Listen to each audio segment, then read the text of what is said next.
मेरी नौकरी खत्म हुई तो मेरी बीवी ने औरतों को गुस्ल देने का काम शुरू कर दिया। वो जिस औरत को भी गुस्ल देती उसकी कब्र से खुशबू आने लगती। सब लोग मेरी बीवी की बहुत इज्जत करते, मगर मैं जब भी सोता रात को मुझे ख्वाब में एक बुजुर्ग आकर कहते, अपनी बीवी को तलाक दे। मैं कुछ समझ ना पाता। कुछ दिन बाद मेरी माँ फौत हो गई। बीवी ने उन्हें गुस्ल दिया, मगर जब मैं माँ को कब्र में उतारने लगा तो वहां से अजीब सी बदबू आने लगी। बदबू से मेरा दम घुटने लगा था। अचानक माँ के चेहरे से कफन हटाया तो मेरे होश उड़ गए, क्योंकि मैं माँ की मैयत को कब्र में उतार रहा था। मेरे हाथ कांप रहे थे और आंखों में आंसू थे। अचानक कब्र से आती खुशबू एक अजीब सी बदबू में बदल गई। बदबू ऐसी थी कि मेरा दम घुटने लगा था। जबकि मेरी माँ को मेरी बीवी ने गुस्ल दिया था। वो 5 वक्त की नमाजी थी।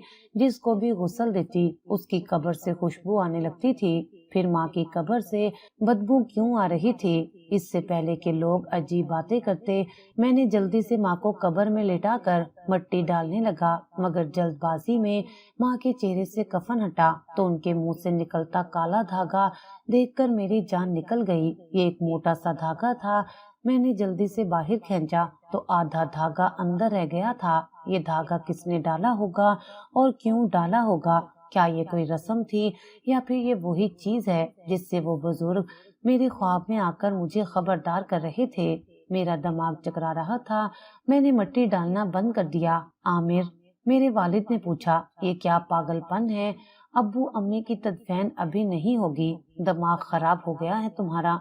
मेरे चाचा ने गुस्से से कहा, मैयत की बेहुरमती करवा रहे हो। चाचा, आप नहीं समझेंगे, मैयत को सही तरीके से गुस्ल नहीं दिया गया। मैं चाहता हूँ कि इसे दोबारा गुस्ल दिया जाए। ये अल्फाज मेरे मुंह से कैसे निकले मुझे खुद नहीं मालूम, लेकिन उस लम्हे मुझे यही सबसे मुनासिब बहाना लगा। लोगों में सरगोशियां शुरू हो गईं। ये कैसी बात कर रहा है?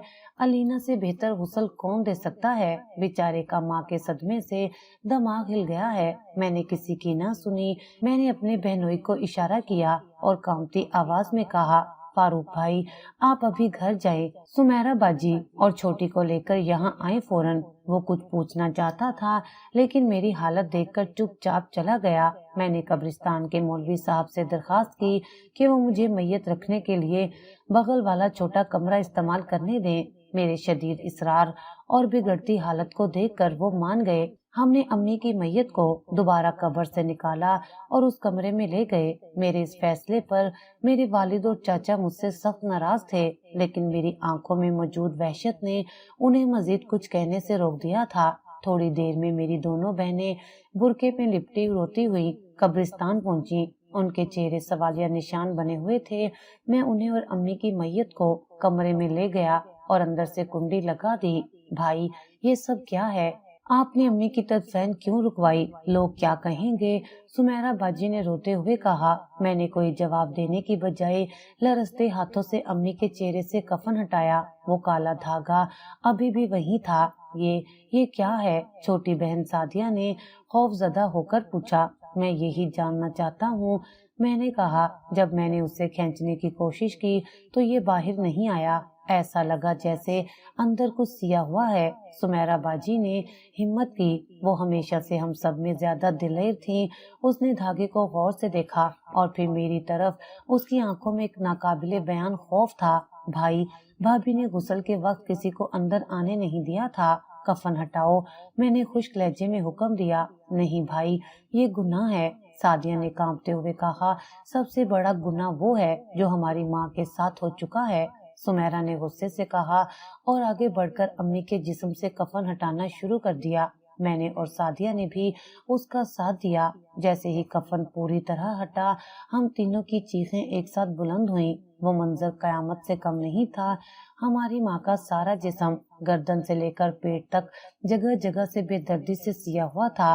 वो टांके किसी माहिर सर्जन के नहीं थे, बल्कि किसी कसाई की तरह लगाए गए थे। काले मोटे धागे से जिल्द को बेरहमी से एक दूसरे के साथ जोड़ा गया था। उनमें से एक टांका शायद ढीला रह गया था और उसी का धागा मुंह तक पहुंच गया। मेरी बहनें ज़ारो कतार रोने लगी। वो अपनी माँ के जिस्म पर लगे उन वहशियाना टांकों को छूकर बहन कर रही थी। یہ کیا کیا ہے اس چڑیل نے ہماری ماں کے ساتھ؟ سمیرا نے دیوار میں سر مارتے ہوئے کہا، میں تو پہلے ہی کہتی تھی یہ عورت ٹھیک نہیں ہے۔ میرا دماغ سن ہو چکا تھا۔ محبت، اعتبار، عزت، علینا کے لیے میرے دل میں موجود ہر جذبہ اس ایک لمحے میں نفرت اور وحشت میں بدل گیا۔ میں اسے بے پناہ محبت کرتا تھا، لیکن اتنی بھی نہیں کہ اپنی ماں کے ساتھ ہوئی اس درندگی کو نظر انداز کر دوں۔ میں نے جیب سے فون نکالا، میرے ہاتھ بری طرح کانپ رہے تھے۔ کسے فون کر رہے ہیں بھائی؟ سعدیہ نے پوچھا۔ پولیس کو، میں نے کہا اور 15 پر کال ملا دی۔ اس ایک لمحے میں نے اپنی 6 ماہ کی محبت بھری شادی شدہ زندگی کو اپنے ہی ہاتھوں سے جہنم کی آگ میں جھونک دیا تھا، لیکن میری ماں کے جسم پر لگے وہ ٹانکے اس بات کا ثبوت تھے کہ میں جس عورت کو جنت سمجھ رہا تھا وہ دراصل جہنم کا دروازہ تھی۔ پولیس کی گاڑی کا سائرن جب قبرستان کے سکوت کو چیرتا ہوا قریب آیا تو باہر کھڑے رشتہ داروں اور محلے والوں میں کھلبلی مچ گئی۔ کسی کو سمجھ نہیں آ رہا تھا کہ ایک تدفین کے معاملے میں پولیس کا کیا کام۔ میرے والد اور چاچا شرمندگی اور غصے سے لال بھورے ہو رہے تھے۔ 2 پولیس والے کمرے میں داخل ہوئے تو اندر کا منظر دیکھ کر وہ بھی ایک لمحے کے لیے ٹھٹک گئے۔ ایک میت، اس کے جسم پر لگے بے رحم ٹانکے اور 3 بہن بھائی جو صدمے کی حالت میں اس کے گرد بیٹھے تھے۔ یہ سب کیا ہے؟ انسپیکٹر نے اپنی بھاری آواز میں پوچھا۔ میں نے ٹوٹی پھوٹی زبان میں سارا ماجرا بیان کر دیا۔ خواب والی بات میں نے چھپا لی کیونکہ کوئی بھی اس پر یقین نہ کرتا۔ میں نے صرف دھاگے کے نظر آنے اور پھر کفن ہٹا کر ٹانکے دیکھنے کی بات بتائی۔ انسپیکٹر نے لاش کا معائنہ کیا اور فوراً اپنے اعلیٰ افسران کو مطلع کیا۔ جلد ہی قبرستان ایک کرائم سین میں تبدیل ہو گیا۔ یہ غسل کس نے دیا تھا؟ انسپیکٹر نے مجھ سے پوچھا۔ میری بیوی علینا نے، میں نے نفرت سے جواب دیا۔ اسے گرفتار کرنا پڑے گا۔ یہ سن کر میرے پیروں تلے سے زمین نکل گئی۔ جس عورت کو میں نے کبھی اونچی آواز میں ڈانٹا تک نہیں تھا، اب میں خود اسے پولیس کے ہاتھوں گرفتار کروا رہا تھا۔ لیکن میری ماں کا ٹانکوں بھرا جسم مجھے کوئی اور راستہ اختیار کرنے کی اجازت نہیں دے رہا تھا۔ پولیس کی ایک ٹیم میرے ساتھ گھر روانہ ہوئی۔ میں جب گھر میں داخل ہوا تو علینا کو جائے نماز پر بیٹھے دعا مانگتے ہوئے پایا۔ وہ پولیس والوں کو دیکھ کر ایک لمحے کے لیے چونکی، لیکن اس کے چہرے پر کوئی خاص گھبراہٹ نہیں تھی۔ علینا، تمہیں ہمارے ساتھ تھانے چلنا ہوگا، انسپیکٹر نے کہا۔ اس نے کوئی سوال نہیں کیا، کوئی مزاحمت نہیں کی، اس نے بس ایک نظر مجھ پر ڈالی۔ اس کی آنکھوں میں نہ کوئی گلہ تھا نہ کوئی التجا۔ اس کی آنکھیں بالکل اسپاٹ تھیں، جیسے وہ جانتی تھی کہ ایسا ہی ہونے والا ہے۔ اس کی یہی خاموشی سب سے زیادہ خوفناک تھی۔ کیوں؟ میں نے کیا کیا ہے؟ اس نے پوچھا تک نہیں۔ جب لیڈی کانسٹیبل اسے لے کر جانے لگی تو میں نے اپنے اندر جمع شدہ ساری نفرت اور غصے کو زبان دے دی۔ میں تمہیں طلاق دیتا ہوں، میں تمہیں طلاق دیتا ہوں، میں تمہیں طلاق دیتا ہوں۔ میرے الفاظ پر اس نے مڑ کر مجھے دیکھا۔ اس کے ہونٹوں پر ایک بہت ہی ہلکی، تقریباً ناقابل دید مسکراہٹ ابھری اور پھر غائب ہو گئی۔ اس نے ایک لفظ بھی کہے بغیر اپنا سر جھکایا اور پولیس کے ساتھ باہر چلی گئی۔ اس کا یہ رد عمل میرے لیے کسی تماچے سے کم نہیں تھا۔ وہ روئی نہیں، چیخی نہیں، اس نے مجھ سے ایک موقع تک نہیں مانگا۔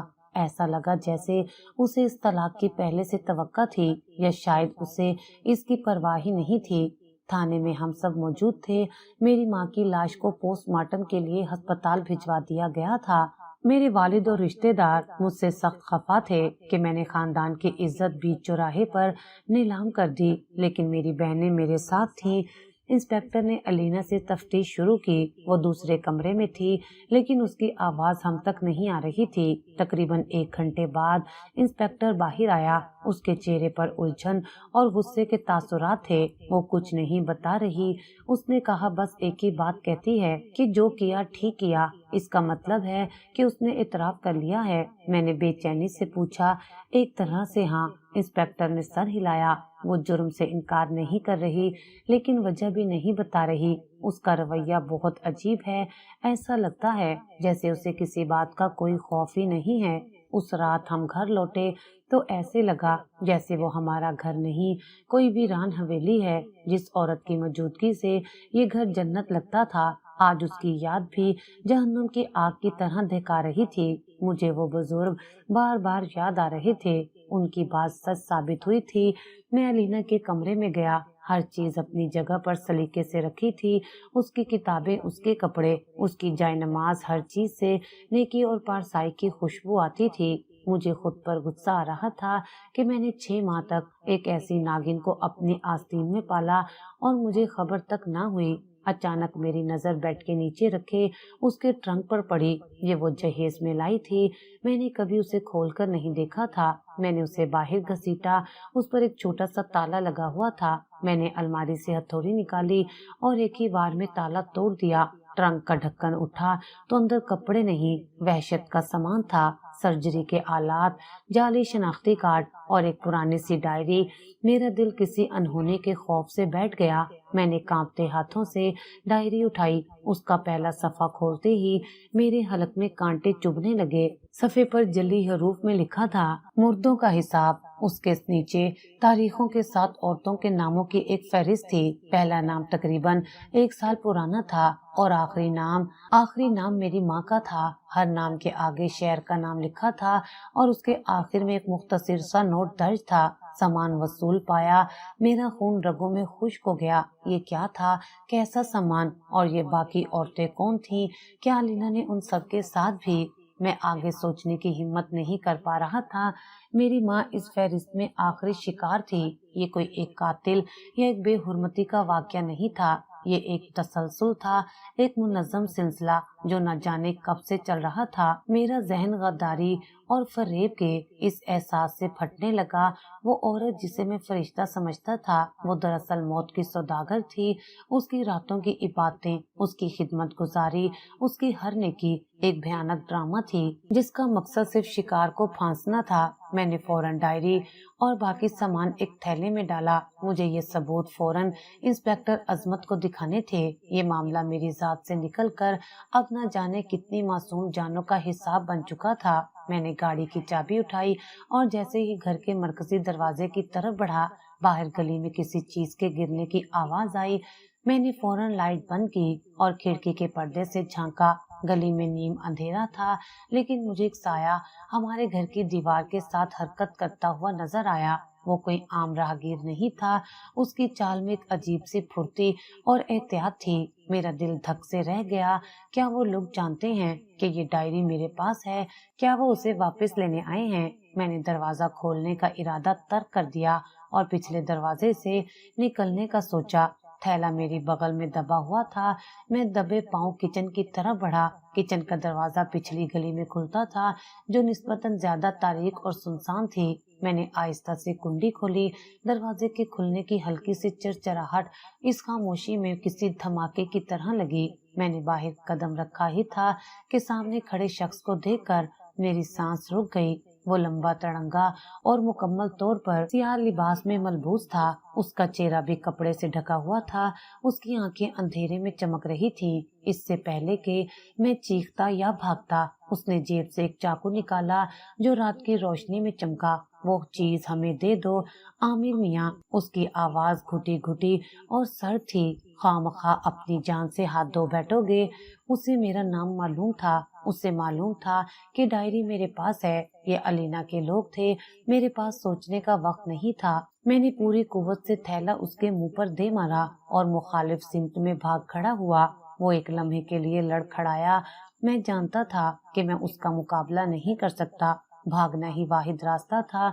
मैं अंधेरी गलियों में दीवाना वार दौड़ रहा था। मेरे फेफड़े जवाब दे रहे थे, लेकिन मौत का खौफ मुझे भागने पर मजबूर कर रहा था। कुछ दूर जाकर मैंने मुड़कर देखा। वो मेरे पीछे नहीं था। शायद वो ट्रंक के बाकी सामान में उलझ गया था या मुझे अंधेरे में खो बैठा था। मैंने एक दीवार का सहारा लिया और हाँफने लगा। मेरे हाथ में पकड़ी डायरी अब कोई सबूत नहीं, बल्कि मेरी मौत का परवाना लग रही थी। मैं अब सिर्फ एक मकतूला का बेटा नहीं था। मैं एक ऐसे खतरनाक गिरोह का निशाना बन चुका था जिसकी जड़ें मेरी सोच से कहीं ज्यादा गहरी थी। रात के पिछले पहर मैं जब थाने पहुंचा तो मेरी हालत देखने वाली थी। कपड़े फटे हुए, सांस उखड़ी हुई और चेहरे पर वहशत तारी थी। इंस्पेक्टर अजमत मुझे देखकर अपनी कुर्सी से खड़ा हो गया। आमिर साहब, आप ठीक तो हैं? ये क्या हालत बना रखी है? मैंने कांपते हाथों से डायरी उसकी मेज पर रख दी। इंस्पेक्टर साहब, ये सिर्फ मेरी माँ का मामला नहीं है, एक पूरा गिरोह है। मैंने उसे डायरी में लिखे तफसीलात और रात को हुए हमले के बारे में सब कुछ बता दिया। इंस्पेक्टर ने डायरी को देखा तो उसके माथे पे भी पसीना आ गया। उसने फौरन अपने अमले को फहरिस्त में मौजूद नामों और पतों की तस्दीक करने का हुक्म दिया। अगली सुबह तक पुलिस ने इब्तदाई तफ्तीश मुकम्मल कर ली थी। डायरी में लिखे तमाम नाम असली थे। वो सब औरतें थीं जो पिछले एक साल में पंजाब के मुख्तलिफ छोटे शहरों और कस्बों में फौत हुई थी। हर मौत तबई करार दी गई थी।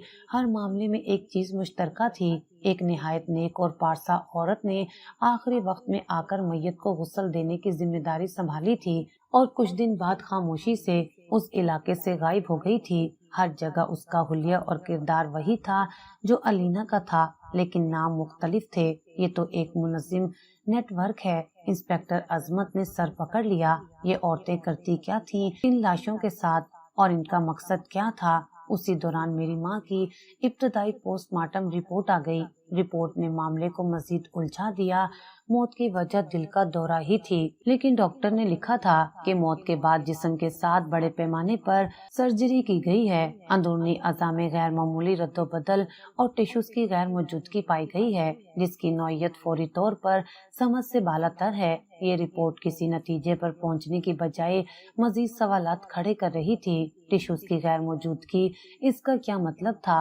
अभी हम इसी उलझन में थे कि थाने में एक महंगी गाड़ी आकर रुकी और उसमें से एक सूट बूट पहने, महंगा चश्मा लगाए एक शख्स बरामद हुआ। वो सीधा इंस्पेक्टर के दफ्तर में दाखिल हुआ। मैं बैरिस्टर शहजाद हूँ। मैं अलीना आमिर की नुमाइंदगी कर रहा हूँ। उसकी आवाज में बला का एतमाद और रूहानियत थी। हम सब उसे देखकर हैरान रह गए। अलीना, जिसका इस दुनिया में मेरे अलावा कोई नहीं था, उसके लिए शहर का सबसे महंगा वकील कहाँ से आ गया? मेरी मुवक्किला को गैर कानूनी तौर पर हिरासत में रखा गया है। उनके खिलाफ आपके पास कोई सबूत नहीं है सिवाय एक बेटे के इल्जामात के, जो अपनी माँ की मौत के सदमे में है। मैं उनकी जमानत के लिए दरखास्त दे रहा हूँ। सबूत ये डायरी है। इंस्पेक्टर ने डायरी आगे बढ़ाई। बैरिस्टर शहजाद ने डायरी को ऐसे देखा जैसे वो कोई रद्दी का टुकड़ा हो, एक गुमनाम डायरी जिस पर ना कोई नाम है ना कोई दस्तखत। ये अदालत में एक मिनट भी नहीं टिक सकेगी। उस वकील की आमद ने ये वाजे कर दिया था कि अलीना अकेली नहीं थी। उसके पीछे कोई बहुत ताकतवर और दौलतमंद गिरोह था जो उसे बचाने के लिए हर हद तक जा सकता था। मैंने गुस्से से कहा, तुम एक कातिल को बचा रहे हो। बैरिस्टर शहजाद मेरी तरफ मुड़ा और मुस्कुराकर बोला, जनाब आमिर, कातिल वो होता है जो जान लेता है। आपकी बीवी तो मुर्दों को गुस्ल देती है, जिंदों को नहीं। आप बहुत बड़ी गलतफहमी का शिकार हैं और इसकी कीमत आपको चुकाना पड़ सकती है। उसकी खुली धमकी मेरे सीने में तीर की तरह लगी। मैं समझ गया कि मेरी जंग सिर्फ एक औरत से नहीं बल्कि एक ऐसी अनदेखी ताकत से है जिसके हाथ कानून से भी लंबे थे। फ्रस्ट्रेशन और बेचैनी के आलम में मैंने खुद कुछ करने का फैसला किया। मैं उस डायरी में लिखे एक नाम रजिया बीबी, जो मेरे शहर के करीब एक कस्बे की थी, के घर वालों से खुद मिलने का फैसला किया। शायद वो मुझे कुछ बता सकें जो पुलिस नहीं जानती। मैं थाने से निकला और उस अनजाने सफर पर रवाना हो गया, ये जाने बगैर कि मैं खुद को एक और खौफनाक जाल में फंसाने जा रहा था। कस्बे का माहौल खामोश और उदास था। रजिया बीबी का घर ढूंढने में मुझे ज्यादा दिक्कत नहीं हुई। एक छोटा सा पुराना मकान जिस पर अभी तक मौत की अफसुर्दगी छाई हुई थी। दरवाजा एक उढेर उम्र शख्स ने खोला जिसकी आंखें रो रो कर सूजी हुई थी। वो रजिया बीबी का बेटा था।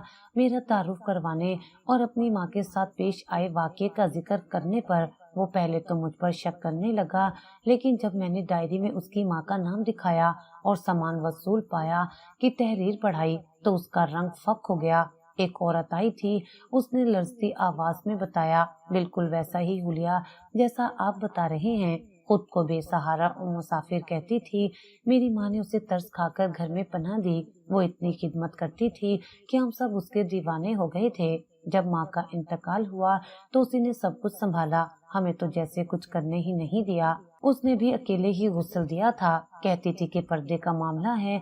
उसकी कहानी हर्फ ब हर्फ मेरी कहानी जैसी थी। एक ही तरीका रौदाद, एक ही किरदार, क्या तुम्हें किसी चीज पर शक हुआ?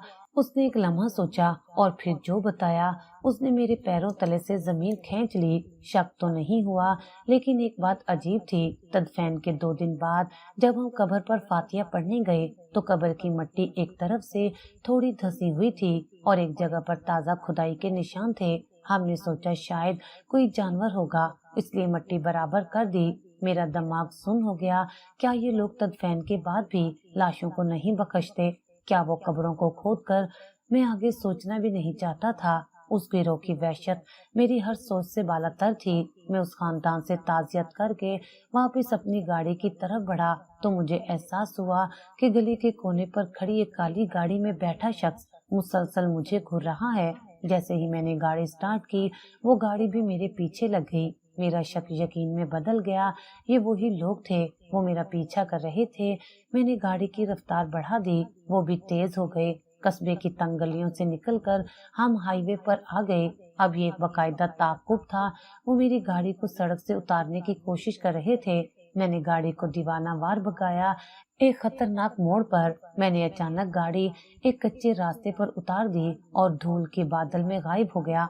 वो सीधा निकल गए और मैंने मौका पाकर गाड़ी वापस शहर की तरफ मोड़ दी। मैं बुरी तरह हाँफ रहा था। मौत मेरे बहुत करीब से गुजर कर गई थी। ये लोग मुझे जिंदा नहीं छोड़ेंगे। जैसे ही मैं शहर की हदूद में दाखिल हुआ, इंस्पेक्टर अजमत की कॉल आई। उसकी आवाज में शदीद परेशानी थी। आमिर साहब, एक बहुत बड़ी गड़बड़ हो गई है। क्या हुआ? मैंने धड़कते दिल से पूछा। बैरिस्टर शहजाद ने अलीना की जमानत के लिए एक ऐसी चीज पेश की है जिसने सारा केस उलट दिया है। उसने सबूत पेश किए हैं कि डायरी में लिखे पहले 2 नामों की तारीख पर अलीना लाहौर में एक रफाही इदारे में काम कर रही थी और वहां उसकी हाजिरी के पक्के सबूत मौजूद हैं। दर्जनों गवाह हैं जो उसे पहचानते हैं। मैं सन्नाटे में आ गया। ये कैसे हो सकता है? मैं खुद हैरान हूँ। या ये तो डायरी झूठी है, या फिर इंस्पेक्टर ने एक लम्हे के लिए तवक्कुफ किया, या फिर ये काम करने वाली सिर्फ एक औरत नहीं है। ये ख्याल किसी बिजली के झटके की तरह मेरे पूरे वजूद में दौड़ गया। अगर अलीना इन तारीखों पर लाहौर में थी तो इन दूसरे शहरों में लाशों को गुस्ल देने वाली औरत कौन थी, जिसका हुलिया, जिसकी बातें, जिसका तरीका वारदात बिल्कुल अलीना जैसा था। मैंने फोन पर अपनी बीवी की तस्वीर निकाली। वही मासूम चेहरा, वही नेक सूरत। क्या ये मुमकिन है कि इस जैसी और भी औरतें हों? एक ही चेहरे वाले भूत जो मौत के बाद अपना खेल खेलते हैं। मैं सिर्फ एक मुजरिम से नहीं लड़ रहा था, मैं एक ऐसी फौज से लड़ रहा था जिसका हर सिपाही एक ही चेहरा रखता था। मेरा सर चकरा रहा था। मैंने गाड़ी सड़क किनारे रोकी। उसी वक्त मेरा फोन दोबारा बजा। एक अनजान नंबर था। मैंने कॉल उठाई। दूसरी तरफ से एक मशीनी गैर इंसानी आवाज उभरी, जैसे किसी ने अपनी आवाज बदल रखी हो। बहुत शौक है ना तुम्हें कब्रें खोदने का आमिर? आवाज में जहर भरी ठंडक थी। अब बाज आ जाओ, वरना अगली लाश जिसे गुस्ल दिया जाएगा वो तुम्हारी किसी बहन की होगी। फोन कट गया। धमकी इतनी वाजे और इतनी करीब थी कि एक लम्हे के लिए मेरी टांगों ने मेरा बोझ उठाने से इनकार कर दिया। धमकी का जहर मेरे पूरे वजूद में फैल चुका था। मेरी बहनें, वो अब उस अनदेखी जंग का अगला मुमकिन निशाना थी। उस गिरोह ने मुझे मेरी सबसे कमजोर जगह से पकड़ लिया था। उस रात मैं एक पल भी ना सो सका। मेरा जहन खौफनाक इम्कानात का आमद जगामा बना हुआ था। मैं कभी उठकर कमरे में टहलने लगता, कभी खिड़की से बाहर तारीकी में झांकता, जैसे कोई साया मेरी ताक में हो। मैंने अपनी बहन की तस्वीर देखी जो मेज पर रखी थी। वो अपने बच्चों के साथ मुस्कुरा रही थी। ये मुस्कुराहट मेरे लिए इतनी कीमती थी कि मैं उस पर पूरी दुनिया की दौलत कुर्बान कर सकता था। इंसाफ तो फिर बहुत छोटी चीज थी। सुबह होते ही मैंने फैसला कर लिया। मैंने कांपते हाथों से इंस्पेक्टर अजमत को फोन किया। इंस्पेक्टर साहब, मैं ये सब छोड़ रहा हूँ। मेरी आवाज मेरे अपने कानों में अजनबी लग रही थी। मैं मजीद आगे नहीं जा सकता। मुझे मेरी बहनें अजीज हैं। वो जो चाहते हैं मैं करने को तैयार हूँ। इंस्पेक्टर अजमत कुछ देर खामोश रहा, फिर उसकी भारी आवाज उभरी। आमिर साहब, मैं आपके खौफ को समझ सकता हूँ, लेकिन अगर आज आप पीछे हट गए तो ये दरिंदे जीत जाएंगे। वो आपको फिर भी नहीं छोड़ेंगे।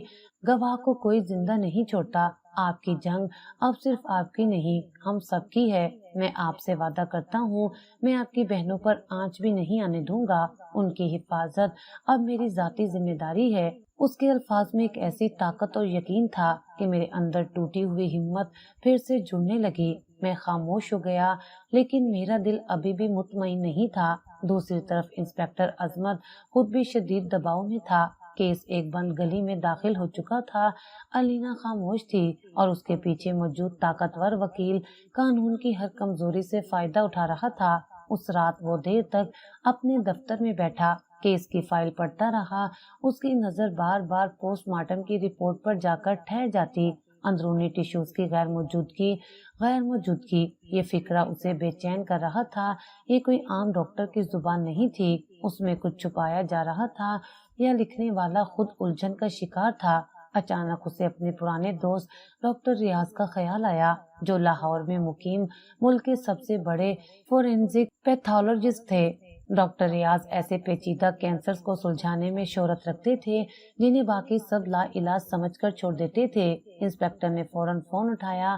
ریاض صاحب معذرت اس وقت تنگ کر رہا ہوں. اس نے کہا عظمت صاحب خیریت تو ہے اتنی رات کو. انسپکٹر نے اسے مختصر سارا کیس بتایا. ایک نیک عورت جو میت کو غسل دیتی ہے اور پھر لاش کے اندر سے ٹانکے برآمد ہوتے ہیں.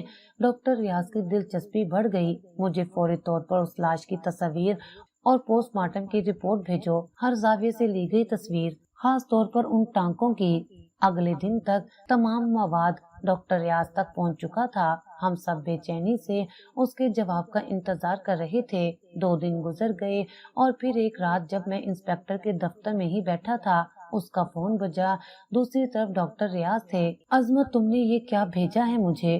ڈاکٹر ریاض کی آواز میں اس دن شدید غصہ اور بے چینی تھی. کیوں ریاض صاحب خیریت؟ کوئی سراغ ملا؟ سراغ؟ عظمت تم لوگ وہاں کیا کر رہے ہو؟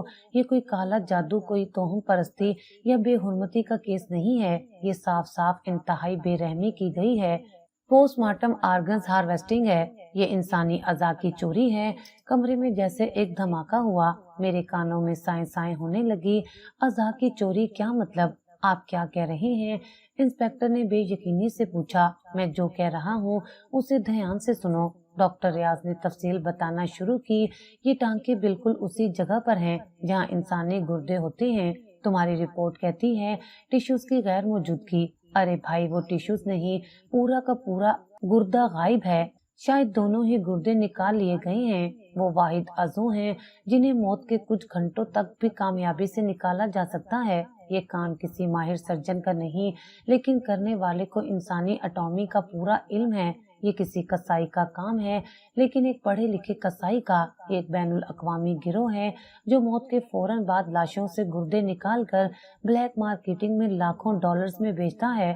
ہر لفظ میرے ذہن پر ہتھوڑے کی طرح لگ رہا تھا. سامان وصول پایا. وہ سامان انسانی اعضاء تھے. وہ نیک پارسا عورتیں دراصل کفن کی آڑ میں لاشوں کو نوچنے والے گدھ تھیں. اس ایک فون کال نے کیس کا رخ ہی بدل دیا. اب ہمارے پاس ایک مقصد تھا ایک ٹھوس وجہ تھی. انسپکٹر عظمت نے مجھے دیکھا. اس کی آنکھوں میں اب افسوس نہیں آگ تھی. اب وہ منہ کھولے کسی ہم تفتیشی کمرے کے باہر کھڑے تھے. یک طرفہ شیشے کے پار الینا کو دیکھ رہے تھے. وہ ابھی بھی اسی طرح پرسکون بیٹھی تھی. انسپکٹر عظمت اندر داخل ہوا. اس بار اس کے ہاتھ میں فائل نہیں بلکہ مختلف لاشوں کی تصاویر تھی. اس نے تصویر میز پر الینا کے سامنے بکھیر دی. یہ رضیہ بی بی ہے سیال کوٹ سے. یہ آمنہ خاتون گجرات سے. ان سب میں ایک چیز مشترک ہے الینا. ان سب کے جسم پر بالکل ایک ہی جیسے ٹانکے تھے. الینا خاموش رہی. جانتی ہو امریکہ میں کڈنی ٹرانسپلانٹ کتنے کا ہوتا ہے؟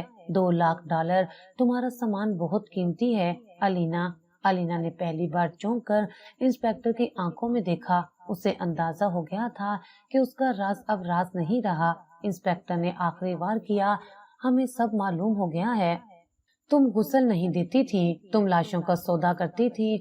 अलीना चंद लम्हे खामोश रही। उसकी नजरें मेज पर पड़ी तस्वीर पर जमी थी। फिर उसने एक नजर यकतरफा शीशे की तरफ डाली। ठीक उस जगह जहां मैं खड़ा था, उसके लबों पर एक बहुत ही हल्की जहरीली और ठंडी मुस्कुराहट नमूदार हुई। तो आखिरकार तुम लोगों की अक्ल काम कर ही गई, उसने इंतहाई पुरसुकून लहजे में कहा।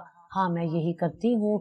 उसका इतराफ किसी गोली की तरह मेरे वजूद को चीरता हुआ गुजर गया। शीशे के उस पार खड़ी वो औरत मेरी बीवी नहीं थी, वो एक फरेब थी। उसके इतराफ के बाद तफ्तीशी कमरे में जो खामोशी छाई वो बाहर के शोर से ज्यादा भयानक थी। अलीना ऐसे बैठी थी जैसे उसने कोई मामूली चोरी का इतराफ किया हो, ना कि इंसानियत को शर्मा देने वाले जुर्म का। उसकी आंखों में पछतावे की जगह एक अजीब सी ठंडक थी, जैसे वो इस सारे अमल से लुत्फ अंदोज होती हो। क्यों किया तुमने ये सब? इंस्पेक्टर ने अपनी आवाज को काबू में रखते हुए पूछा। क्यों? वो हंसी, उसकी हंसी किसी कील की तरह मेरे कानों में चुभी। इस दुनिया में हर कोई कुछ न कुछ बेच रहा है इंस्पेक्टर, कोई अपना ईमान, कोई अपना जिस्म, कोई अपने ख्वाब। मैंने बस उन चीजों को बेचा जिनकी उनके मालिकों को अब जरूरत नहीं थी। उसने जो कहानी सुनानी शुरू की वो उसकी शख्सियत की तरह ही सर्द और बेरहम थी। उसने बताया कि ये गिरोह किस तरह एक कारपोरेट कंपनी की तरह काम करता है। उनकी बाकायदा तरबियत होती थी, हमें महीनों तक सिखाया जाता था। 5 वक्त की नमाज पढ़ने का तरीका, तहज्जुद में रो रो कर दुआ करने की अदाकारी, लोगों का भरोसा जीतने के लिए उनके दुख में शरीक होने का फन, और इन सबसे अहम इंसानी जिस्म की अनाटोमी। हमें सिखाया जाता था कि कम से कम वक्त में और कम से कम खून बहाए गुर्दे कैसे निकालने हैं। उसने एक पुराने केस का हवाला देते हुए अपनी बेरहमी का मुजाहिरा किया। मुझे याद है, गुजरावाला में एक खातून थी, उनकी इकलौती बेटी मर गई थी। मैं वहाँ एक हफ्ता रही। मैं उसकी माँ के साथ मिलकर रोती थी, उसके बाप को दिलासा देती थी। वो मुझे फरिश्ता समझते थे। जिस दिन मैंने उनकी बेटी को गुस्ल दिया, उसकी माँ ने मेरे हाथ चूमकर कहा था कि तुम खुदा की तरफ से आई हो। मैंने उसके आंसू पोंछे और दिल में हंस रही थी कि इसकी बेटी के सामान की कीमत पहले ही लग चुकी है। ये सुनकर मेरे खून में उबाल आ गया। मैंने इंटरकॉम का बटन दबाया। तुमने मुझसे शादी क्यों की? मेरी माँ के साथ ऐसा क्यों किया? मैं चीखा। उसने मेरी आवाज सुनी और मुस्कुराई, जैसे उसे मेरे सवाल का ही इंतजार था। तुम तो सिर्फ एक जरिया थे आमिर, एक सीढ़ी जिस पर चढ़कर मुझे अपनी मंजिल तक पहुंचना था। तुम्हारी माँ हमारे लिए एक बेहतरीन टारगेट थी। दिल की मरीजा किसी भी वक्त मर सकती थी। मुझे बस घर के अंदर दाखिल होना था और इसके लिए तुमसे बेहतर और भोला शिकार कोई हो सकता था। उसने मेरी हर याद, हर एहसास को कुचल कर रख दिया। याद है वो रात जब तुम्हें तेज बुखार था और मैं सारी रात तुम्हारे सर पर पट्टियां रखती रही? उसने पूछा। मैंने लरजते हुए सर हिलाया। उस रात मैं तुम्हारी खिदमत नहीं कर रही थी, मैं तुम्हारी माँ के कमरे में रखी उसकी मेडिकल फाइल पढ़ रही थी, ताकि मुझे उसकी हालत का दुरुस्त अंदाजा हो सके। और वो तलाक के कागजात? इंस्पेक्टर ने पूछा। ओ वो, उसने लापरवाही से कहा। जिस दिन हमारा निकाह हुआ था, उसी रात जब तुम सो रहे थे, मैंने कुछ और कागजात के साथ तलाक के पेपर्स पर भी तुम्हारे अंगूठे लगवा लिए थे। हमारा रिश्ता मेरी नजर में कभी था ही नहीं। ये सिर्फ एक कॉन्ट्रैक्ट था जिसकी मुद्दत तुम्हारी माँ की मौत तक थी। उसका हर लफ्ज मेरे वजूद पर तेजाब बनकर गिर रहा था। मेरी मोहब्बत, मेरी शादी, मेरी खिदमत, सब एक झूठ का एक मंसूबा था। गिरोह का सरगना कौन है? इंस्पेक्टर ने सख्ती से पूछा। इस बार वो खामोश हो गई। मैं इतनी बेवकूफ नहीं हूँ इंस्पेक्टर। मैंने तुम्हें निचले दर्जे के कुछ पते दे दिए हैं। अपना काम चलाओ। सर तक पहुँचने की कोशिश करोगे तो मारे जाओगे। और तुम भी आमिर, उसने सीधा मेरी तरफ शीशे के पार देखते हुए कहा, तुम भी मारे जाओगे। वो कुर्सी से खड़ी हुई। उसके चेहरे पर थकन या खौफ का कोई निशान नहीं था। जिसने तुम्हें फोन पर धमकी दी थी वो जावेद है। वो गिरोह का सबसे खतरनाक आदमी है। वो सिर्फ मारता नहीं, तड़पाता है। उसने एक एक लफ्ज चबाकर कहा। वो जानता है कि तुम्हारी बड़ी बहन अपने बच्चों को स्कूल से ठीक 2 बजे लेने जाती है। वो ये भी जानता है कि तुम्हारी छोटी बहन को अपने घर के पास वाले पार्क में चहलकदमी करने की आदत है। हम सिर्फ लाशों पर ही नजर नहीं रखते आमिर, हम जिंदों पर भी नजर रखते हैं। ये कहकर वो खामोश हो गई। उसने अपनी आखिरी चाल चल दी थी। उसने मुझे बता दिया था कि मैं उसे कैद कर सकता हूँ, लेकिन उसके बनाए हुए खौफ से कभी आजाद नहीं हो सकता। तफ्तीशी कमरे की ठंडक मेरे खून में उतर गई थी। मैंने एक औरत को नहीं, एक ऐसी तंजीम को बेनकाब कर दिया था जिसके हाथ मेरी गर्दन तक पहुंच चुके थे। अलीना के इंकशाफ के बाद पुलिस एक ऐसी अंधेरी सुरंग में दाखिल हो चुकी थी जिसके हर मोड़ पर अफरियत मुंतजिर था।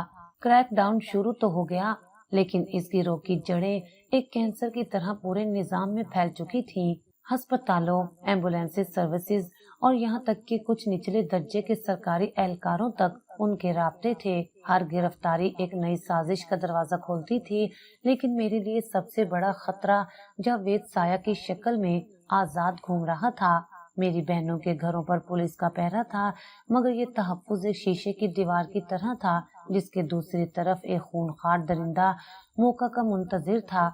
मेरा हर लम्हा एक अनजाने खौफ में गुजरता। रातों को डरावने ख्वाब मुझे सोने नहीं देते और दिन में हर आहट पर दिल उछलकर हलक में आ जाता।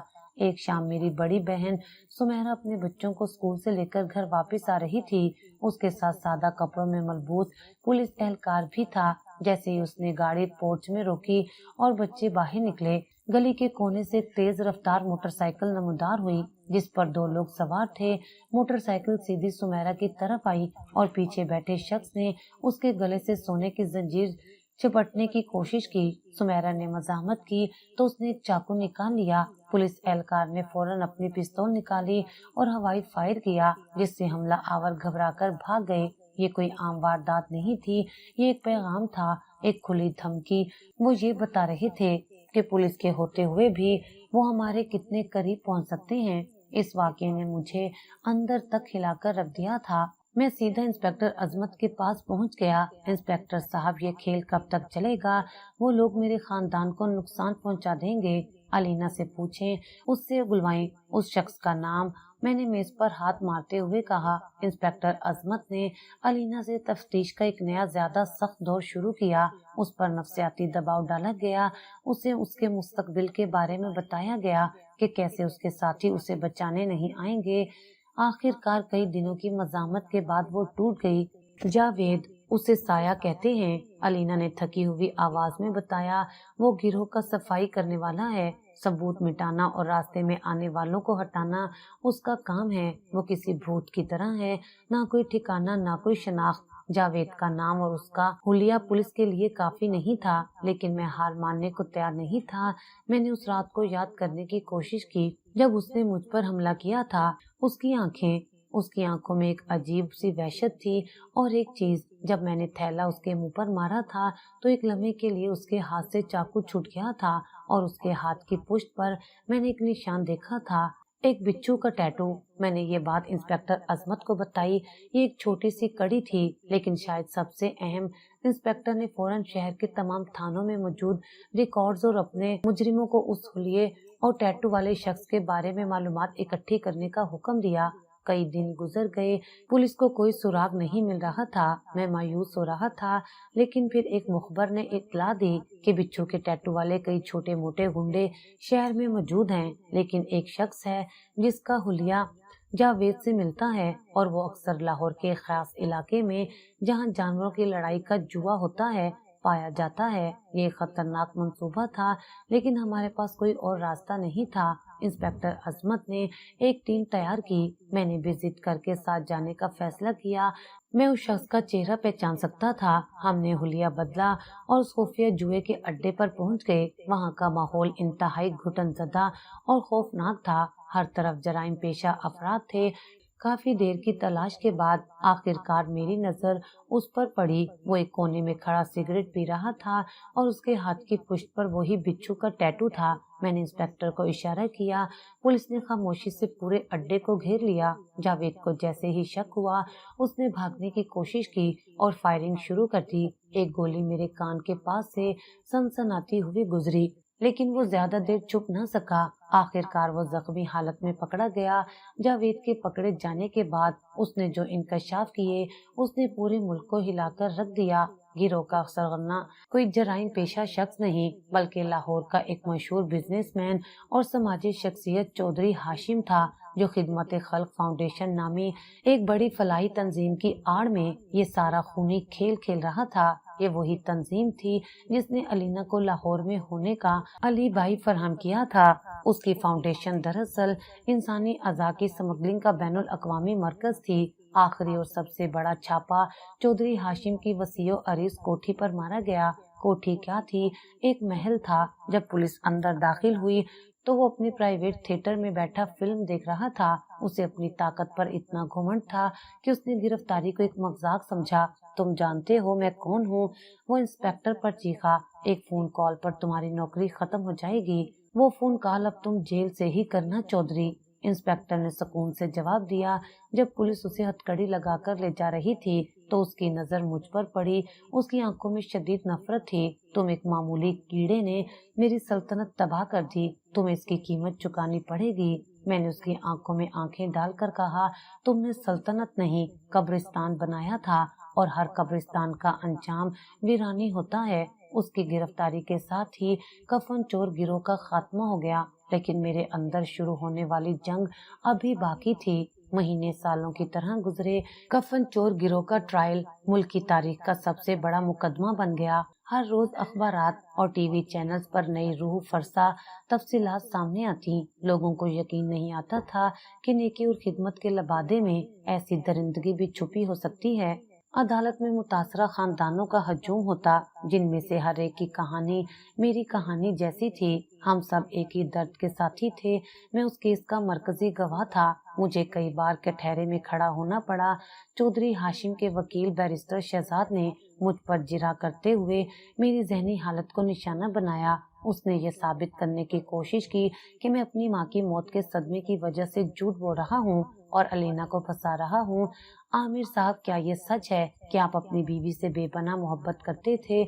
उसने पूछा। हाँ करता था। तो फिर आपने सिर्फ एक ख्वाब और एक धागे की बुनियाद पर उस पर इतना बड़ा इल्जाम लगा दिया। क्या ये मुमकिन नहीं? क्या आपका जहन इस वक्त ठीक काम नहीं कर रहा था? मेरा जहन बिल्कुल ठीक काम कर रहा था बैरिस्टर साहब। मैंने सुकून लेकिन मजबूती से जवाब दिया। लेकिन मेरी बीवी की नीयत ठीक नहीं थी। मुझे अंधी मोहब्बत हो सकती है, लेकिन जब वो अपनी माँ की लाश की ऐसी हालत देखे तो उसकी आंखें खुल जाती हैं। सबसे मुश्किल मरला वो था जब अलीना को गवाही के लिए बुलाया गया। वो पूरे ट्रायल के दौरान इस तरह पुरसकून और बेहिस रही। उसने एक बार भी मेरी तरफ नजर उठाकर नहीं देखा। उसने अपने जुर्म का इतराफ किया, लेकिन इस अंदाज में जैसे वो कोई कारनामा बयान कर रही हो। उसके चेहरे पर शर्मिंदगी का शाइबा तक नहीं था। आखिरकार फैसले का दिन आ गया। अदालत कचाकच भरी हुई थी। जज ने अपना फैसला सुनाना शुरू किया। एक एक करके तमाम मुजरिमों को गुनाह गिनवाए गए। जब जज ने चौधरी हाशिम, जावेद, साए और अलीना को इंसानियत के खिलाफ बदतरीन जराइम का मुर्तकिब करार देते हुए सजाए मौत सुनाई तो अदालत में एक लम्हे के लिए मुकम्मल खामोशी छा गई और फिर मुतासरा खानदानों की सिसकियों और शुक्र के कलमात से गूंज उठी। अलीना ने फैसला सुना तो उसके चेहरे पर कोई तासुर नहीं उभरा। उसने बस एक खाली नजर जज पर डाली और सर झुका लिया। इंसाफ हो चुका था, लेकिन मेरे अंदर का तूफान अभी नहीं थमा था। इस वाक़ये ने मुझ पर गहरे नफ्सियाती असरात छोड़े थे। मैं लोगों पर, खास तौर पर औरतों पर एतबार करने से डरने लगा था। मुझे हर मुस्कुराहट के पीछे एक धोखा और हमदर्दी के पीछे एक साजिश नजर आती थी। मेरी बहनों ने मुझे इस हाल में देखा तो उन्होंने मेरी शादी मेरी कजन सारा से करने का फैसला किया। मैंने साफ इनकार कर दिया, लेकिन मेरे घर वालों और खुद सारा के सब्र ने मुझे ये रिश्ता कबूल करने पर मजबूर कर दिया। सारा मेरी जिंदगी में एक ठंडी हवा के झोंके की तरह आई। वो अलीना के बिल्कुल बरक्स थी। वो सादा, मुखलिस और हकीकी मायनों में नेक थी। उसने कभी मुझसे मेरे माजी के बारे में सवाल नहीं किया। उसने मुझे मेरा वक्त दिया, मेरे खौफ और मेरे अदम तहफ़्फ़ुज़ को समझा। एक दिन जब मैंने एक डरावने ख्वाब से चीख मारकर उठा तो वो भागकर मेरे पास आई और मुझे दिलासा नहीं दिया بس خاموشی سے میرے پاس بیٹھ کر میرا ہاتھ تھام لیا۔ اس کی خاموش حمایت میرے لیے ہزاروں تسلیوں سے بڑھ کر تھی۔ اس کے ساتھ نے میرے زخموں پر مرہم کا کام کیا اور میں آہستہ آہستہ زندگی کی طرف لوٹنے لگا۔ ایک صبح میں اخبار پڑھ رہا تھا جب میری نظر ایک چھوٹی سی خبر پر پڑی، کفن چور گروہ کے مرکزی مجرموں کو پھانسی دے دی گئی۔ خبر پڑھ کر میرے دل میں کوئی خوشی یا انتقام کی تسکین کا جذبہ نہیں ابھرا، بس ایک گہری سانس میرے سینے سے نکلی، جیسے برسوں سے روکا ہوا بوجھ اتر گیا ہو۔ میں نے اخبار بند کیا اور باہر باغ میں آ گیا۔ سارا پودوں کو پانی دے رہی تھی۔ اس نے مجھے دیکھ کر مسکرایا۔ اس کی مسکراہٹ حقیقی تھی، اس میں کوئی راز، کوئی فریب نہیں تھا۔ میں نے آسمان کی طرف دیکھا اور سوچا کہ زندگی کتنی عجیب ہے۔ کبھی کبھی سب سے خوبصورت چہروں کے پیچھے بدترین راز چھپے ہوتے ہیں، اور کبھی کبھی سب سے زیادہ انسان آپ کو وہ سکون دے جاتا ہے جس کی آپ کو تلاش ہوتی ہے۔ میری زندگی کا ایک سیاہ باب ختم ہو چکا تھا اور ایک نئی پرسکون صبح طلوع ہو رہی تھی۔ میں نے سیکھ لیا تھا کہ اعتبار ایک نازک شیشہ ہے، ایک بار ٹوٹ جائے تو جڑنا مشکل ہے، لیکن اگر کوئی مخلص ہاتھ اسے جوڑنے کی کوشش کرے تو اسے ایک موقع ضرور دینا چاہیے۔ اس کہانی سے ہم نے سیکھا کہ ظاہری نیکی اور پارسائی دھوکہ ہو سکتی ہے، کیونکہ ہر تصویر کے دو رخ ہوتے ہیں۔ کسی شخص کی اصل حقیقت اس کے ظاہر سے بالکل مختلف ہو سکتی ہے۔ ذرا اعتبار کرنے میں ہمیشہ احتیاط کرنی چاہیے۔